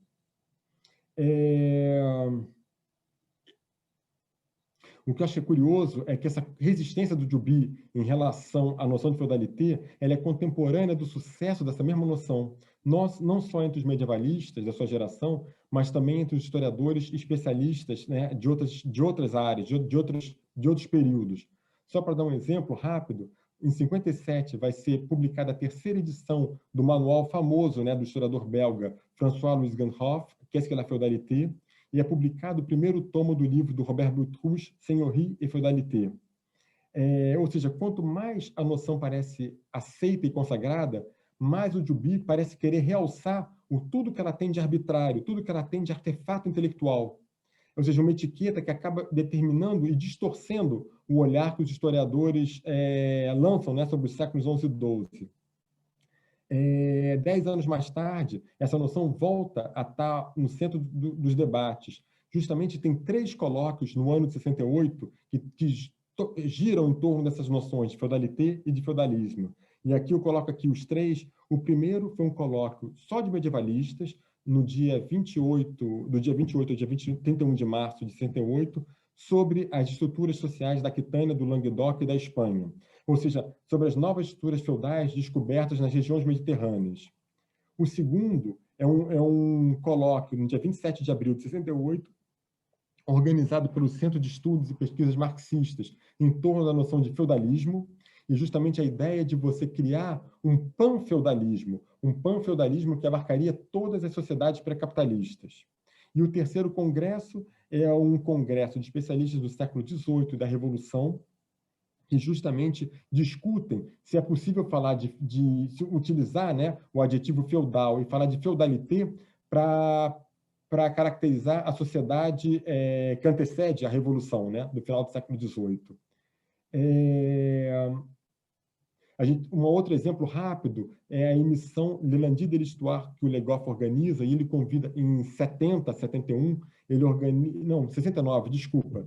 Eles convidam o Juby para discutir com Paul Akamatsu e com Georges Balandier, que estão ali justamente apresentando as feudalités japonesa e africana. Por que eu estou lembrando isso? Porque eu queria chamar a atenção para a gente pode imaginar a situação desconfortável do Juby, né? Ele era, no final dos anos 60, ele era reconhecido grande representante do tema, ele era o chefe da tribo dos medievalistas franceses, mas ele não havia conseguido fazer com que os seus colegas, né, com os seus pares, reconhecessem que o modelo dele não se adequava à ideia de feudalité. E o que ele decide fazer, então? A meu ver, o mais inesperado. Ao invés de criticar e de debater a noção, ele vai publicar o verbete feudalité na Enciclopédia Universalis, em 1970. Ou seja, ele vai assinar o verbete da enciclopédia que representa a consagração máxima do termo. Por quê? Por que ele teria? Será que ele teria finalmente aceitado o termo, ou ele teria desistido de se opor a ele? Na verdade, nem uma coisa nem outra. Assinando o verbete feudalité da Universalis, o Juby vai tentar, intelectualmente, é uma estratégia interessante, ele vai tentar, de uma vez por todas, revestir a noção do sentido que ele deseja. Ou seja, vai transformá-la em algo que é compatível com o modelo da sua tese de 52. Ou seja, ele vai se tornar o autor do verbete feudalité, mas para fazer com que ela seja a expressão do seu próprio modelo. A situação paradoxal dessa história, né, do sucesso dessa noção, é tal que a noção ela aparece no final dos anos 60 mais consagrada do que nunca. Ela é objeto de diferentes colóquios, de várias publicações, e ela encontra um novo artífice, né, um novo projetista, justamente naquele que havia sido tantas vezes um dos seus maiores críticos. Depois de publicar esse verbete da Universalis, o Juby acaba incorporando a noção, e ele não se desfaz mais dela. Mas se ele a integra, é para transformá-la agora de dentro. Ele vai esvaziar ela da sua acepção clássica para torná-la agora o mais próximo do que a linguagem marxista entende por feudalismo. E é justamente isso que aparecia naquela passagem que eu citei agora do Guerreiros Camponeses. A gente está na virada da década de 70. E essa tomada de posição é a que vai levar o Juby diretamente para a adoção, em 78, da noção de feudalismo no seu livro sobre as Três Ordens. O Juby, na Universalis, ele já começa, né, dirigindo-se para o grande público, declarando que o feudo, que é o que dá a expressão à sua raiz etimológica, ela é apenas um aspecto secundário do que é a feudalité, que ela se caracteriza justamente pela senhoria, que ele vai definir como sendo um vasto sistema econômico que direciona todo o excedente da atividade econômica para as mãos de uma elite que detém o poder de julgar, de condenar e de punir. Ou seja, exatamente é o seu modelo, né? A feudalité ela é agora sinônimo de instituição senhorial. Ou seja, ela é sinônimo da instituição que está fundada sobre uma partição abrupta entre dominantes e dominados, entre potentes e pauperes, entre guerreiros e camponeses. O livro Guerreiros e Camponeses, já estou concluindo, o livro Guerreiros e Camponeses, de 73, eu acho que é exatamente a demonstração dessa tese central, né? Ele mostra nesse livro que o essencial da sociedade chamada feudal está na dualidade dessa cisão em apenas duas grandes classes. Uma massa de laicos não nobres, que é dominada por uma elite bipartida, que engloba os eclesiásticos e os cavaleiros. Guerreiros e camponeses. O próprio título já indica. Por detrás da imagem ilusória, da imagem enganosa que a sociedade medieval fez de si mesma, se imaginando dividida em 3 grupos e organizada harmoniosamente, segundo uma solidariedade triangular, por detrás desse véu ideológico, o que realmente existia era uma fratura brutal que separava todos os homens em 2 grupos sobrepostos. Acima, os que detêm a propriedade dos meios de produção, e abaixo, os que são obrigados a ceder a sua força de trabalho a essa elite. As 2 categorias, né, que dão título ao ensaio, guerreiros e camponeses, eles não são os 2 agentes da decolagem da economia europeia dos séculos XI e XII. Eles são, na verdade, as 2 molas de um sistema econômico que se assenta inteiramente sobre a pressão que essa elite vai exercer cada vez mais sobre os camponeses, ou seja, sobre as forças produtivas, obrigando-os a produzir mais e mais para poder sustentar justamente o ideal de consumo e o ideal de ócio que essa elite exigia para que ela pudesse cumprir plenamente a sua função de proteção da sociedade cristã, pelas armas e pelas preces. Bom, isso é o que eu tinha preparado para falar hoje aqui. Eu espero não ter realmente espantado ninguém, falando de Idade Média, de medievalismo, de cavalaria. Mas, assim, será que eu ainda tenho um tempinho ainda, Marcelo? Uns 5 minutinhos? Claro. Olha, eu só vou citar aqui rapidamente, eu vou pular umas coisas que eu tinha falado, mas agora o nosso tempo está curto para ter um pouco de conversa. Essa aqui é uma passagem das 3 ordens do imaginário do feudalismo, do capítulo central do livro, que se chama justamente a Revolução Feudal. O que eu estou colocando aqui, eu não vou ler, vocês podem ler ela aqui, só para chamar a atenção. Olha como é que feudal está o tempo inteiro entre aspas, e ele coloca justamente o que é essa sociedade feudal. E logo embaixo ele diz, o que se revela, na verdade, é uma nova forma do modo de produção, como alguns dizem, alguns são os marxistas. Será preferível chamar não de feudal, porque o feudo não tem nada a ver aqui, mas senhorial, porque justamente há potestas que definem essa nova sociedade. Eu estou colocando isso aqui porque eu queria chamar a atenção rapidamente para concluir. Eu fui justamente aqui, são os arquivos. Essa aqui é a Abadia de Ardennes, onde estão os arquivos do Duby. Aí é a Abacial do século XIII, onde fica a biblioteca, né? Aqui uma imagem de dentro, onde a gente consulta os arquivos do Duby. Eu justamente queria apresentar um pouco os manuscritos do Duby, né? Eu vou mostrar aqui umas fotos rápidas de manuscritos das 3 ordens, justamente, para vocês verem como é que desencorajante ler esses manuscritos e tentar decifrar eles, cheios de rabisco. Não sei se vocês conseguem ver.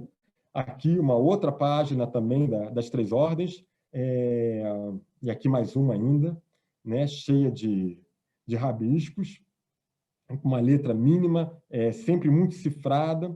E aqui uma reprodução dessa página que eu acabei de citar.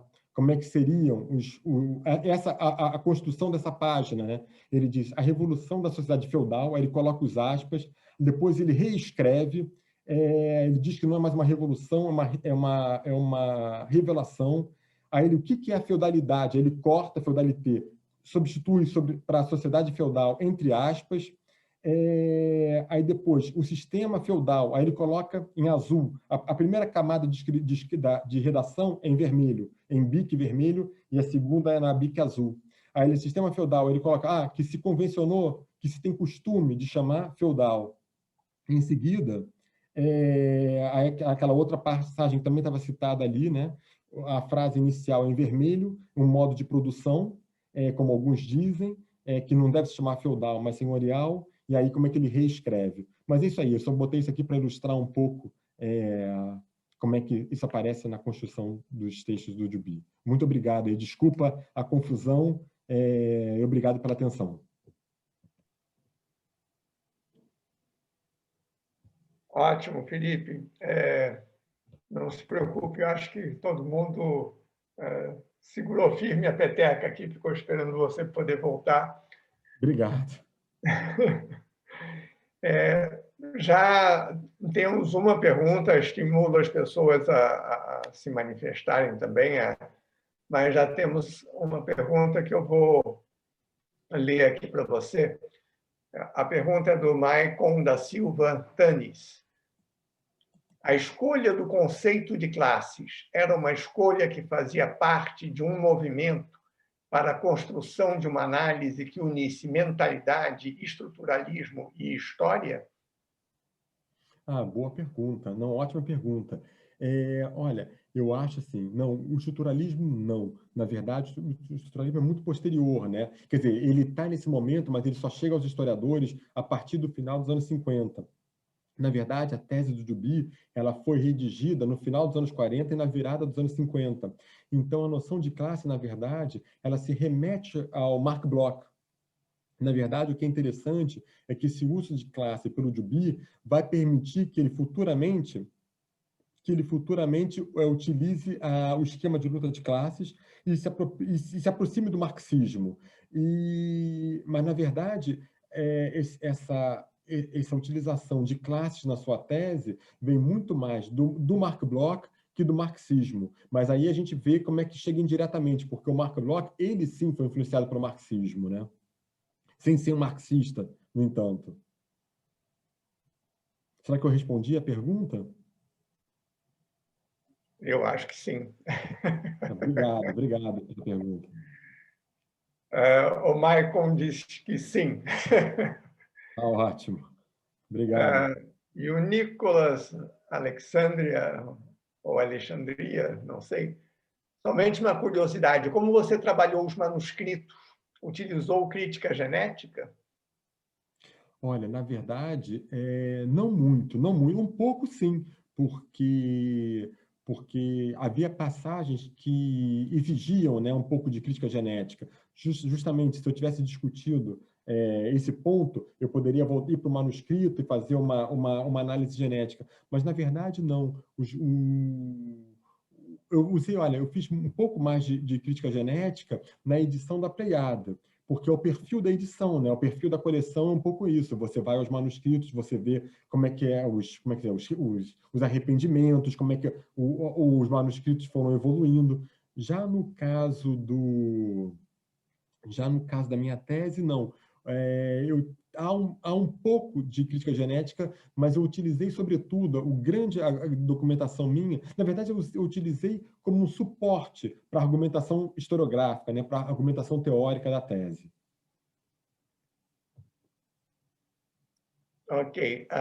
O Marcos Veneu pergunta como você vê as relações de Duby com o marxismo? Ótima pergunta também. Ótima pergunta. É muito complicado, na verdade, a relação do Duby com o marxismo, porque ele não era marxista.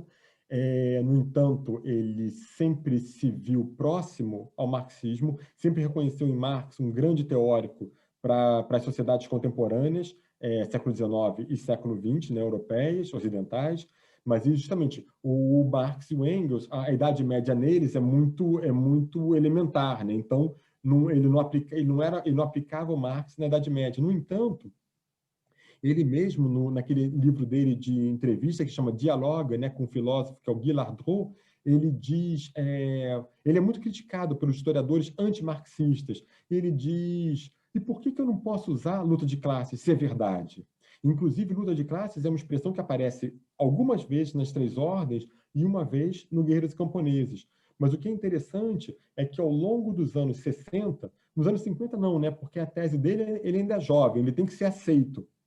Mas, a partir dos anos 60, ele vai, como é que eu vou dizer, tornando cada vez mais dura, mais forte essa oposição entre dominantes e dominados. Ele vai cada vez mais marcado um esquema de luta de classes na sua obra, e o que vai culminar no Guerreiros e Camponeses e, mais tarde, nas Três Ordens. Mas a relação é complexa porque é o seguinte: o que é o Guerreiros e Camponeses? Se a gente lembrar, toda aquela primeira parte, ela obedece claramente a uma estrutura marxista. O primeiro capítulo, as bases; a segunda, as relações de produção; em seguida, as atitudes mentais, que é o terceiro capítulo. E o que acontece a partir do terceiro capítulo das atitudes mentais é que, ao mesmo tempo, todo o determinismo marxista ele vai sendo desconstruído, sem que o Duby jamais diga isso. Na verdade, é muito interessante, porque a determinação sociológica ela não acontece. Os livros dele têm essa qualidade orgânica, né? Todo o esquema sociológico vai sendo desmontado ao longo do texto, ao longo do relato, né? Ao longo da narrativa, sem que ele coloque isso de uma forma explícita para o leitor. Apenas você percebe que as atitudes mentais elas aprisionam, de certa forma, os meios de produção, elas alteram, elas invertem as relações sociais, então tudo fica um pouco mais complicado. É dessa forma que ele vai, pouco a pouco, se desfazendo dos esquematismos. Não sei também se eu respondi, mas essa é uma pergunta que é uma conversa longa, né? Não dá para responder em alguns minutos. Mas obrigado, Marcos. O Marcelo Jasmin pergunta: até onde se poderia dizer que a autoimagem da Idade Média, como em Adalberão de León, por exemplo, tratada no livro sobre as Três Ordens, era tida como totalmente enganosa por Duby. Ele não reconhecia algum valor de verdade na experiência medieval desta imagem? Na verdade, excelente pergunta também, mas essa também é difícil, essa é uma longa conversa. Mas, Marcelo, só assim, na tese dele, em 52, ele dizia muito claramente que essa tripartição era um retrato fiel da realidade social. O que acontece em 78, quer dizer, 25 anos depois, é que ele muda a sua posição. Na verdade, ele vai colocar que as três ordens são, na verdade, um artefato intelectual, um artefato teórico que é forjado pelos intelectuais da Igreja justamente para legitimar a dominação das duas elites, clerical e laica, sobre o conjunto dos não nobres, na verdade. Então, ela é uma arma de ação sobre o social. E essa terceira categoria, que é indefinida, que vai virar depois o terceiro estado, ela nos séculos 11 e 12, ela, como é que eu vou dizer? Na verdade, ela só entra no esquema, porque o esquema carolíngio não tinha, né? O esquema carolíngio só tinham duas ordens, os monges e os clérigos. O que vai acontecer depois, essas duas ordens vão ser fundidas, vai ter os religiosos, e uma segunda ordem, que são a aristocracia laica, que eu acabei de contar, né, aqui, né? Os cavaleiros, pela paz de Deus, eles ascendem ao estatuto de ordem. E o terceiro estado, ele aparece justamente para marcar uma ruptura, para marcar justamente a diferença entre uma elite e um resto.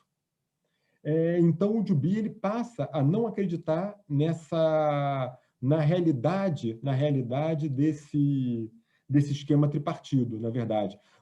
Quer dizer, a realidade do esquema tripartido ela é real no plano teórico, mas não no plano empírico.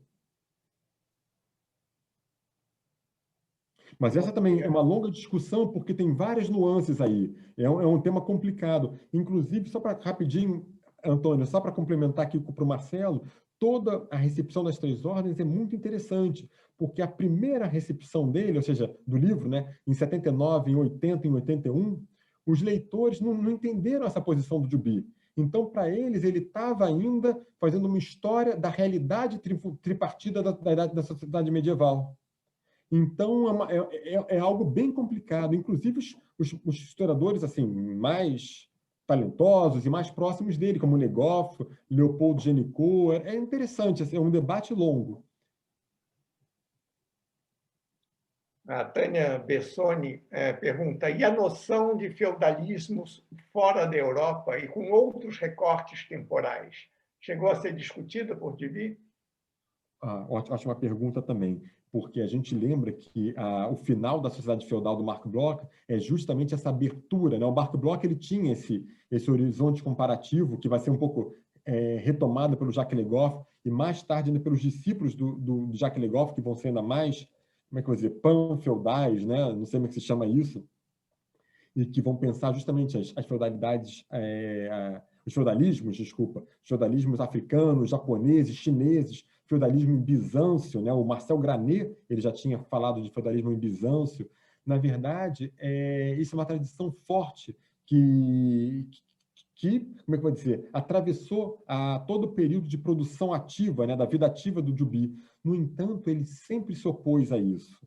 Na verdade, nesse artigo da Universalis que eu citei, que é justamente dirigida para o grande público, ele explicita claramente que sociedade feudal, que feudalismo é algo europeu entre os séculos 11 e 13, é algo muito, muito preciso. Então, o Duby, na verdade, ele tinha uma certa hostilidade diante desse tipo de tentativa um pouco transdiacrônica ou transhistóricas.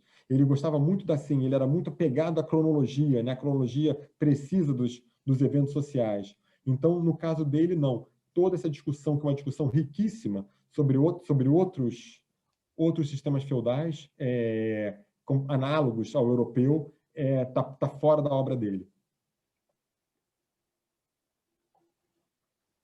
Ok, eu acho que você deu conta aqui das perguntas. Se houver alguma pessoa interessada ainda se manifeste. Tem um comentário do Maicon. Você viu? É verdade, eu passei batido. Não é uma pergunta, mas é um comentário. O Maicon diz: é interessante que essa apropriação vira quase um método. Le Goff, C.S. Lewis, Vauvel tomam essa mesma estrutura e verticalizam a análise da ideologia das classes medievais. Obrigado, professor. Obrigado. É uma pergunta? Não, é um comentário.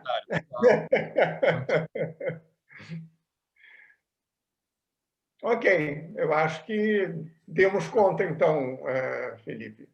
Você apesar do... correu, mas deu tempo com calma da gente... Das surpresas.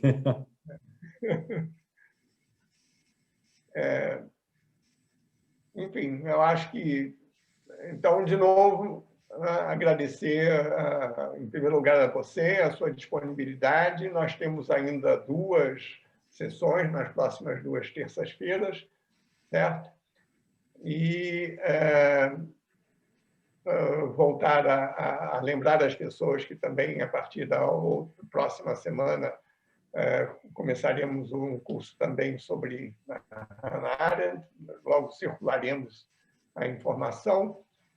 E agradecer ao pessoal aqui de apoio que fica fazendo milagres para a gente estar conseguindo passar esses cursos aqui para vocês. Marcelo e Maísa querem dar mais uma palavra? Eu queria agradecer, Felipe, porque eu achei que foi...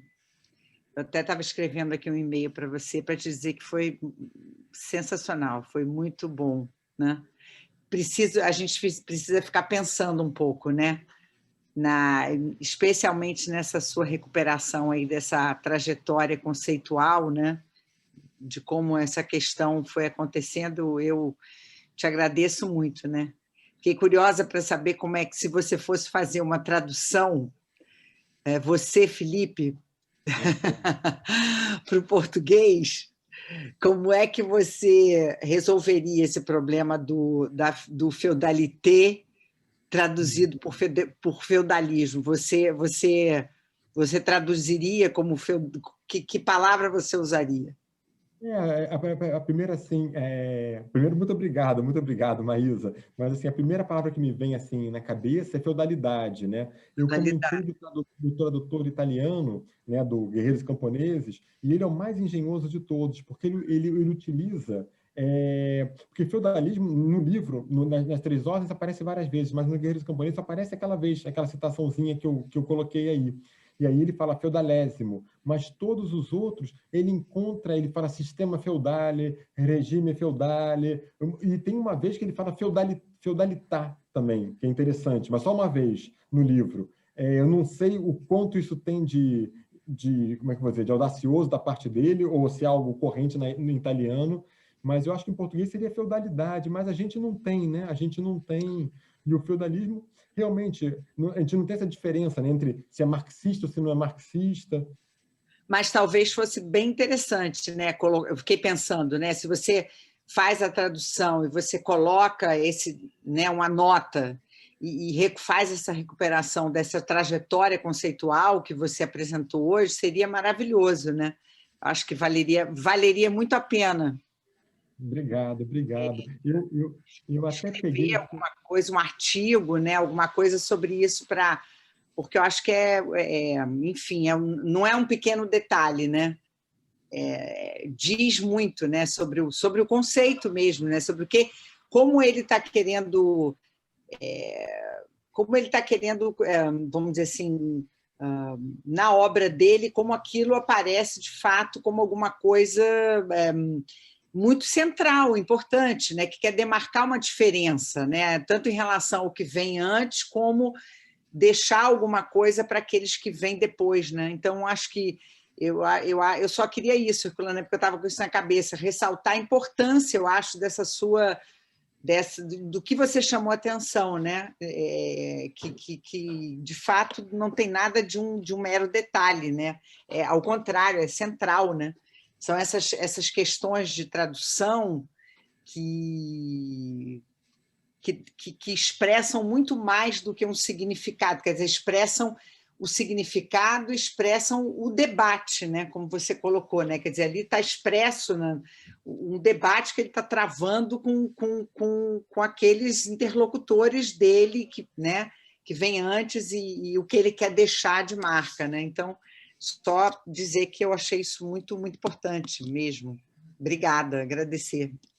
Eu que agradeço, mas porque eu fico muito contente, porque eu estava com muito medo dessa apresentação de hoje. Na verdade, eu fui fazendo ela, eu tinha uma ideia muito de falar, né, da milícia, da ausência de Estado, achei que isso poderia interessar, né, a nós hoje, e quando eu preparei, eu fui lendo e eu fiquei assim, meio preocupado, falei, está muito austero, está muito medieval, né, muito Idade Média e muito conceitual a segunda parte. Então, eu fiquei meio sem saber o que isso poderia interessar. Então, eu fico muito contente assim, de ter o seu retorno, e eu acho que você tem razão, eu acho que é um ponto importante, né? Esse debate feudalité, feudalismo na França, e eu não conheço, na verdade, nenhum texto sobre isso, mas ele tem uma discussão geral, que vai desde o século XIX, passa pela historiografia positivista, né? Da historiografia do direito, mais formalista, passa para a historiografia social, depois para a história das mentalidades, e cada um vai se colocando isso, sempre com um certo desconforto em relação a essa noção. Eu, aliás, para preparar, eu fiquei contente, estava o Marcelo aqui, eu falei, vou ver um pouco o que o Tocqueville escreveu para não falar nenhuma besteira. Então, foi muito interessante também ver que também tem o uso da feudalité, como é que as críticas, né, do Montesquieu, do Voltaire, do Boulainvilliers. Então, é uma noção que é riquíssima. Ela seria um bom objeto de história dos conceitos, na verdade. Você tem razão, né?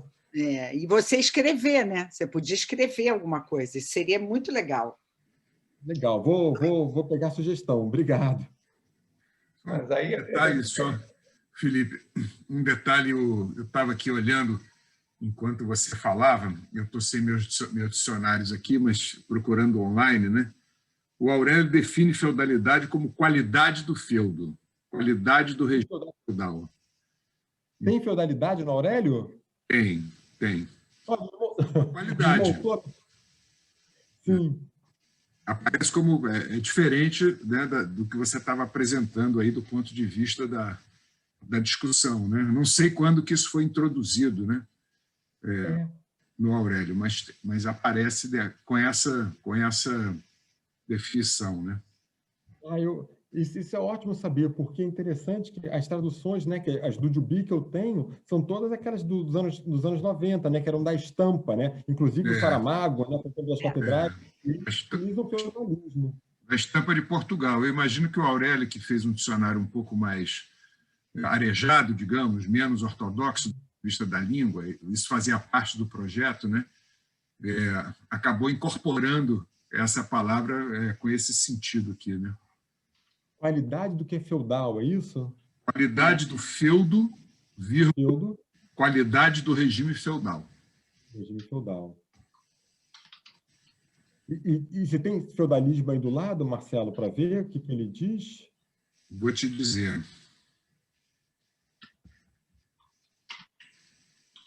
Porque o ismo já é uma coisa que aponta para o sistemismo, né? Aí aparece a coisa toda, né? Sistema político, social, econômico, que se define pela troca de serviços e rendas entre o vassalo e o senhor feudal. Sistema em que a terra e o direito eram cedidos ao vassalo em troca de serviços e renda. Submissão do vassalo ao suzerano, caracterizando a sociedade feudal. Perfeito, perfeito. É muito bom saber, muito bom saber. Obrigado, Marcelo. Muito bom, Paulo. Isso aqui é muito bom. Obrigado, Felipe. Foi bom demais. Obrigado a todos pela paciência, pela escuta, pelas perguntas. Até terça. Até terça. A todos. Todos convidados para voltar aqui na próxima terça-feira. Temos mais 2 terças-feiras pela frente para usufruir aí da presença do Felipe entre nós e poder discutir essas questões tão interessantes. Né? Eu acho que, inclusive, essa sua preocupação, Felipe, da questão feudal ser uma coisa distante para nós, eu acho que o tempo todo está nos remetendo a coisas que a gente ainda, né, ainda está vivendo e discutindo, porque tem reflexos. Como você disse que na história da França isso foi redefinindo, né, a própria forma como a França se vê. E quando você fala, é claro que as palavras significam coisas diferentes, mas entender de onde vem a palavra milícia, por exemplo, para nós que vivemos no Rio de Janeiro, dá uma luz assim importantíssima de entender como que as coisas, a ausência do Estado, né? Ligado à ausência do Estado. Exato, a utilização da força. E o que eu acho assim muito interessante da discussão do Gibi que você traz para nós é porque a palavra feudo, de fato, insiste na relação com o território, enquanto que o importante é a relação pessoal, né? É a relação do senhor com o vassalo e não a relação com o território. Mas a gente, a forma tradicional de se aprender história, quer dizer, pelo menos no meu tempo foi assim, é que a ideia era o feudo, que era o que prendia o camponês à terra, né? E não a relação dele com o senhor e sua dependência extrema do senhor, né? Exatamente. Eu acho que a grande diferença, assim, quando a gente pensa também o Marc Bloch para o Duby, o Marc Bloch, ele tem muito mais, quando ele fala de sociedade feudal, tem a parte do feudo, né, o benefício, tem a coisa da consagração do cavaleiro, da homenagem vassálica, né, do laço vassálico, enquanto para o Duby não. O que importa é a senhoria, na verdade. Por isso que ele fala, o modo de produção não é feudal, ele é senhorial. O que importa, na verdade, é o que o Marc Bloch chamava do drama campestre, a opressão sobre os camponeses, sobre os pauperes, né? O que eles chamam exatamente. É uma visão mais dura. Não tem toda essa camada da elite, das relações entre senhores e vassalos, nada disso conta para o Duby. Quer dizer, conta, não é isso. Mas o modelo dele, na verdade, está inscrito nessa dualidade, né? Guerreiros camponeses. É isso. Na semana que vem a gente vamos discutir um pouco o Domingo de Bovina, que é começo do século XIII, né, 1214, e é um pouco o final dessa evolução, né? É o momento em que, na verdade, o rei já voltou, né, o Felipe Augusto, Luís VII, Felipe Augusto. Então, essa cavalaria ela está ao mesmo tempo no auge, mas ela está no auge no momento em que ela vai, no dia seguinte, se desmoronar. Mas eu não vou falar muito mais, só que estou comentando para ninguém se espantar, né? Não vou falar muito mais de Idade Média, não. Na verdade, a minha intenção com o Domingo de Bovina é tentar ver esse livro, como é que esse livro se tornou uma abordagem da memória histórica. E qual foi a memória historiográfica desse livro, na verdade? Que ele vai ter várias controvérsias, sobretudo com a extrema-direita, que vai atacar esse livro antimilitarista, de história militar do Duby, tanto na França como fora da França. É um pouco isso que eu vou querer falar um pouco menos da Idade Média do que da recepção e das polêmicas em torno do livro. Ótimo.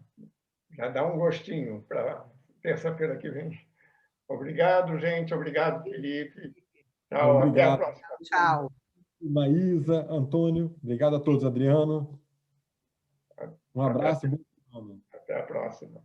Tchau, tchau. Tchau.